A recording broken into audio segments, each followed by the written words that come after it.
Hello दोस्तों, आज हम एसिड्स बेसिस एंड साल्ट्स का दूसरा पार्ट ला रहे हैं। पहले पार्ट में हमने इंडिकेटर्स के बारे में समझा, व्हाट आर इंडिकेटर्स। अगर वो वीडियो आपने नहीं देखी होगी तो प्लीज मेरे चैनल पे जाइए, वहां पर वो देखिए। नाउ अब हम समझेंगे एसिड्स क्या होते हैं, केमिकल प्रॉपर्टीज ऑफ एसिड्स हम समझेंगे, जिसमें एरहेनियस ने पूरा इस केमिकल प्रॉपर्टी ऑफ एसिड को समझाया था। अगर मैं आपको बोलूं व्हाट इज एसिड, अब देखो एसिड क्या होता है। आप बोलोगे एसिड जो हम क्लास 6th 7th 8th से सुनते आए हैं, the substances which have sour taste and which change blue litmus into the red। लेकिन एक फिजिकल प्रॉपर्टी एसिड की होती है। अगर हम केमिकल प्रॉपर्टीज पे डायरेक्ट आते तो हमें एरहेनियस कंसेप्ट से समझना पड़ता है, जैसे कि एरहेनियस एसिड। तो what is Arrhenius acid? The substances which release H positive ions in aqueous medium.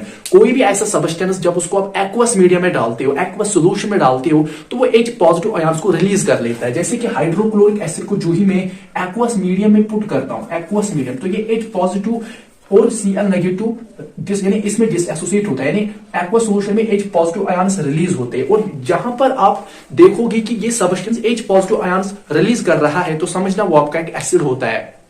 और एसिड को आइडेंटिफाई करने का भी बेहतरीन तरीका यही है कि जो भी सबस्टेंस है, अगर उसके साथ पहले हाइड्रोजन जुड़ा है फर्स्ट, जैसे कि इनके साथ hydrogen HCl, sulphuric acid H2SO4, nitric acid HNO3, अगर पहले हाइड्रोजन जुड़ा हुआ है तो आप समझना वो एक एसिड है। और एरहेनियस एसिड यही बोलता है कि जब भी आप उस सबस्टेंस को, किसी भी एसिड को, जो हमें अभी पता नहीं है कि ये एसिड है या नहीं है, जो ही आप उसको एक्वस मीडियम में डालते हो तो वो H पॉजिटिव आयंस को रिलीज करता है, जैसे कि इनके साथ हाइड्रोक्लोरिक एसिड। आई होप आपने एरहेनियस एसिड समझा होगा। Now coming to basicity of acid. अब देखो, अगर आपके पास कोई एसिड है तो एक एसिड में आप कितने हाइड्रोजन को रिप्लेस कर सकते हो। जैसे कि मेरे पास यहाँ पर HCl है, इस केस में हाइड्रोक्लोरिक एसिड में जो ही मैं इसको एक्वस मीडियम में पुट करता हूं तो एक हाइड्रोजन रिप्लेस होता है, यानी एक H पॉजिटिव आयन रिलीज होता है और Cl नेगेटिव यहां चला जाता है। तो देखो, ये एक H पॉजिटिव आयन हाइड्रोजन में यानी एसिड में रिप्लेस हो, तो इसको हम बोलते, इसी को हम बोलते हैं बेसिसिटी ऑफ एसिड। यानी एक एसिड में आप कितने हाइड्रोजन एटम्स को रिप्लेस करोगे,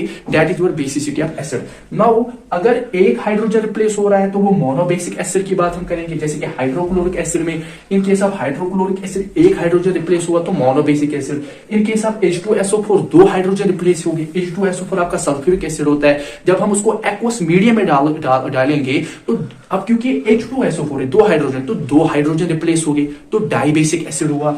H3PO4 एक्वस मीडियम में डालोगे, तीन हाइड्रोजन है तो तीन हाइड्रोजन रिलीज हो गए एक्वस मीडियम में, 3H पॉजिटिव, तो वहां पर होगा ट्राइबेसिक एसिड। सो यही होता है Arrhenius acid and basicity of acid. ये सेकंड पार्ट था, आई होप आपने अंडरस्टैंड किया होगा।